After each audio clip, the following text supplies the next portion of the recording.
Of all of the messianic prophecies in Zechariah, Zechariah 9 contains one of the most famous. It's actually a prophecy about a donkey. And I think for us, just sort of reading through Zechariah or even hearing about this prophecy in the abstract, it seems very odd. I mean, why in the world would there be a prophecy about a donkey of all things? A horse, perhaps we can understand. A lion, yes, we can get behind that. But a donkey, of all things, a donkey. I mean, how does this help to prove that Jesus is the Messiah? Well, I think in order to understand Zechariah chapter 9, where this prophecy occurs, we have to back up a ways and try to understand the story of Judah. Now, the story of Judah begins in the book of Genesis.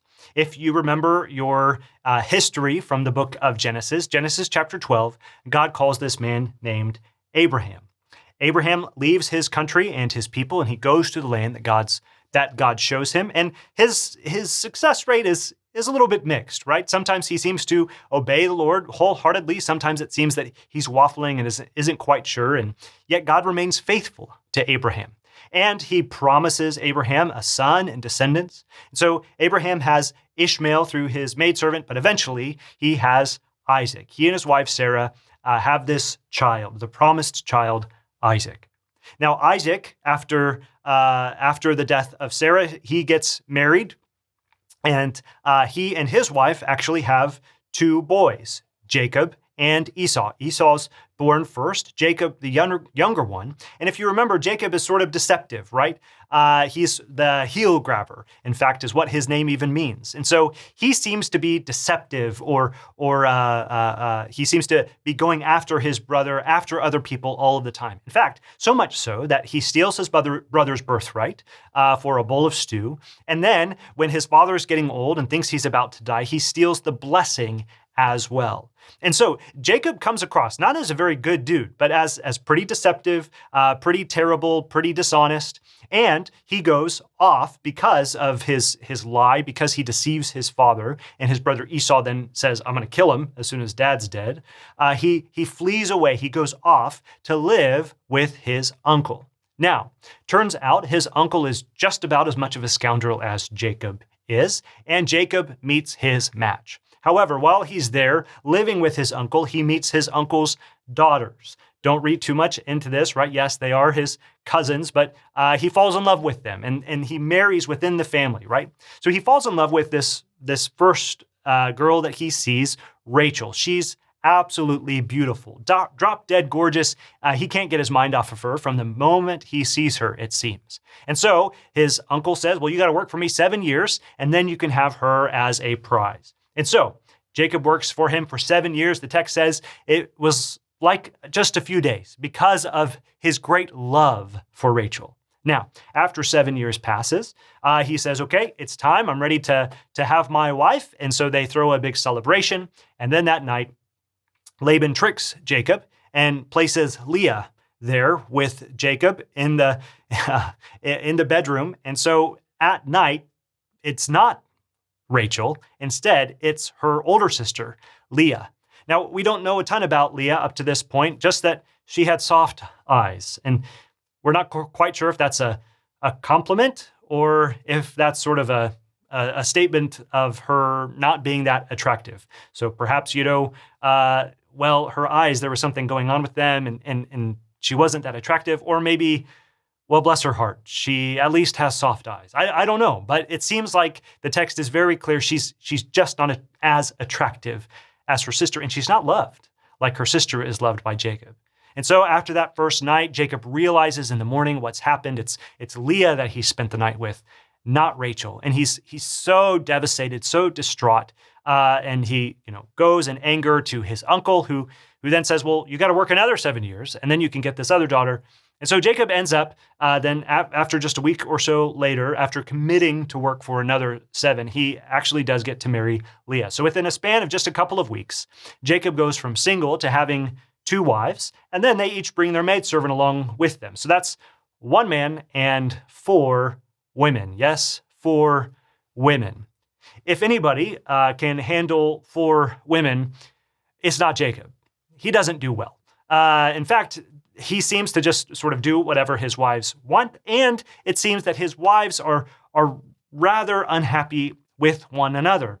In fact, the story of their early marriage really is the story of sibling rivalry, not between Jacob and Esau, but between Leah and Rachel. There's this battle, who can produce the most sons. And so this dynamic begins to play out within their marriage and within their family, this tension between them.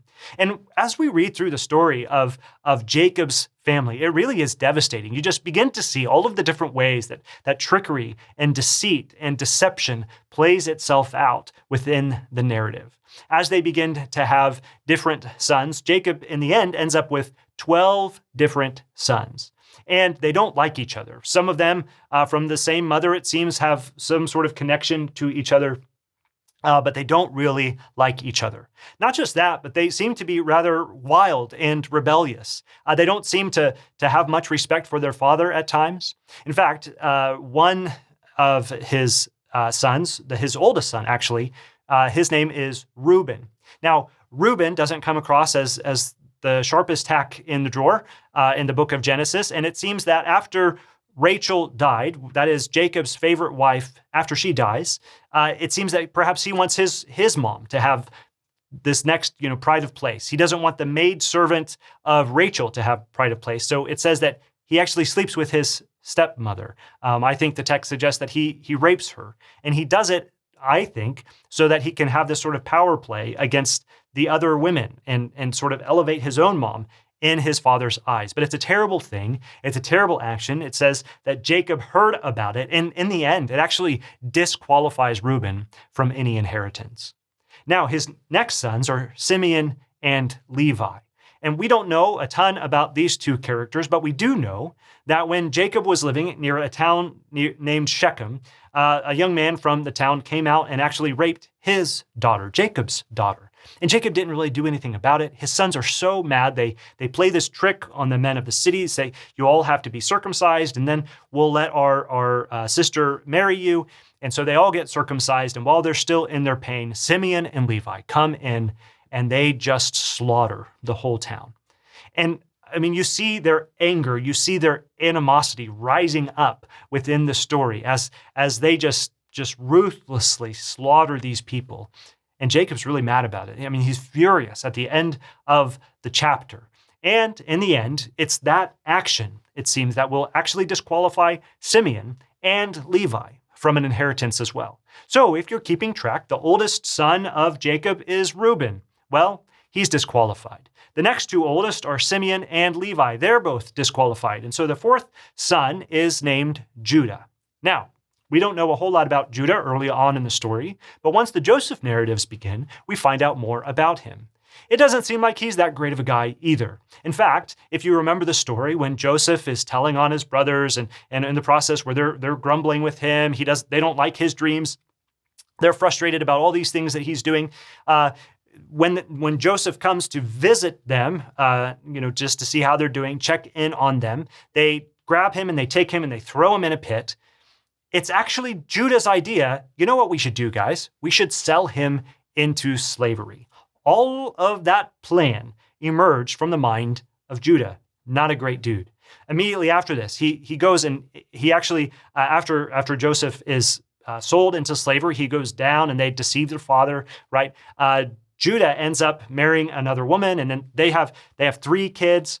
But then his sons are disobedient before the Lord, and it's this terrible thing. And in the end, Judah ends up sleeping with his daughter-in-law, which is not great. He thought that she was a prostitute. I don't know if that makes it better or not, but that's why he slept with her initially.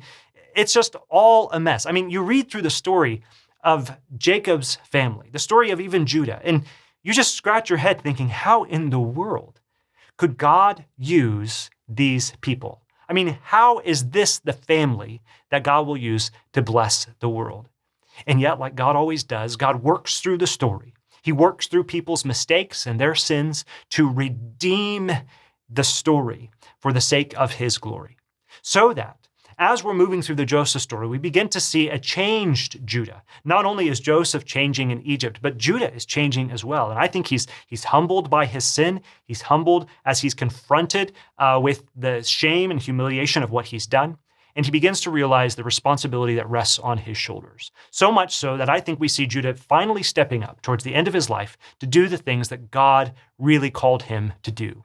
By the time then we get to Genesis chapter 49, which is Jacob's blessing of his sons. When he's finally getting ready to die and begins to bless all of his sons, then he takes this redeemed Judah and he says, you will be the one who will act as the firstborn. Even though he's fourth, he will be the one who will act as the firstborn. And so Genesis chapter 49, I think, is the first text that really helps us understand how all of these pieces fit together. In Genesis chapter 49, in the blessing of Jacob on Judah, it says this, starting in verse 8. Judah, your brothers shall praise you. Your hand shall be on the neck of your enemies. Your father's sons shall bow down before you. In other words, he's going to have dominance over the other sons. Listen to what it says. Judah is a lion's cub. From the prey, my son, you have gone up. He stooped down, he crouched as a lion, and as a lioness, who dares rouse him? He'll be powerful. Verse 10. The scepter shall not depart from Judah, nor the ruler's staff from between his feet, until tribute comes to him, and to him shall be the obedience of the peoples. In other words, he's going to be strong and powerful. Verse 11, binding his foal to the vine, and his donkey's colt to the choice vine. He has washed his garments in wine, and his vesture in the blood of grapes. His eyes are darker than wine, and his teeth whiter than milk. Now, there's some question about what exactly is intended here, but I think you have a few things going on. First of all, no sensible person would tie their donkey to the vine unless they just don't care about their donkey eating the fruit of the vine, right? Donkeys are rather indiscriminate. And so it seems that this individual, this Judah, will be so wealthy, so fabulously wealthy that he won't even worry about bringing his donkey into the vineyard and tying it to the vine. Also, he can use wine to wash his garments, dyeing them dark red or even purple. In other words, he's got so much wealth, so much of this that he doesn't have a problem doing that. Finally, it says the blood of grapes. This could be a reference to his dominance in warfare, or it may actually refer to blood, as Judah is this conquering warrior. Beyond this, there's so much abundance that even his eyes and teeth take on the color of wine and milk. And so in Genesis chapter 49, I think what you get is this donkey figure that appears, right? The donkey appears after the Judah figure has come. He enters the vineyard, he ties the donkey to the vine, and the emphasis seems to be on his dominance, his strength, and his wealth. This also, remember, is the one who acts as the firstborn of the line of Jacob. This promise made to Abraham that went to Isaac and then went to Jacob is now being passed on to Judah. Now, throughout history, we see this donkey image then become rather significant. Donkeys play an important role, especially an important royal role. You have texts like 2 Samuel 16.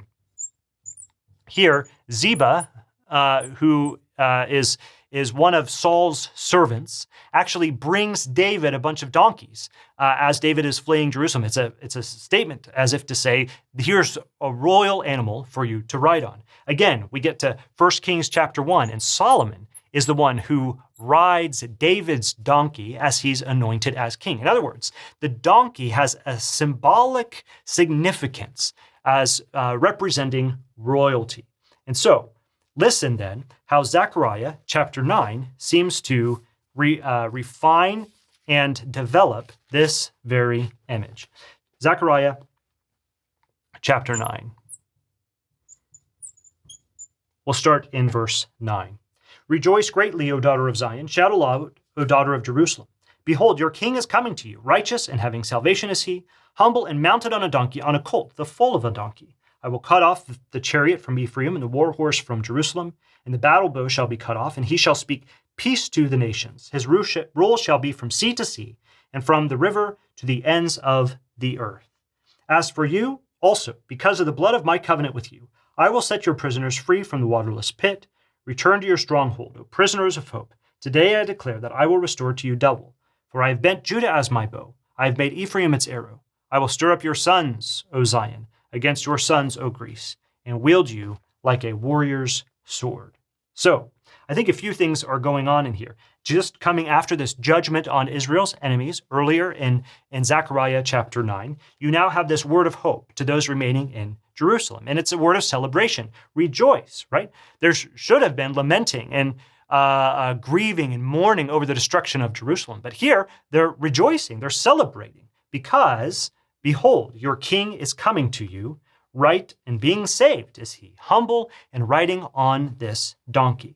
So, this Judah king who comes will be a royal figure. But he also notes that he's riding into Jerusalem, right?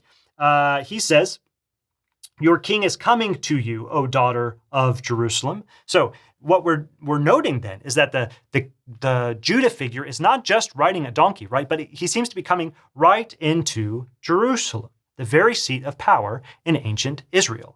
But then Zechariah notes that this individual is righteous and saving and humble. In other words, it gives information about this Judah figure, but it does it before we ever get to the vineyard. The emphasis here lies not just on his wealth, right? He still seems to be a powerful and wealthy figure, but the emphasis now also seems to be on his character. He is humble. He will not be like scoundrel Judah, who carried on the family traits of his family before, but rather will be humble and righteous. Notice then what happens in verse 10.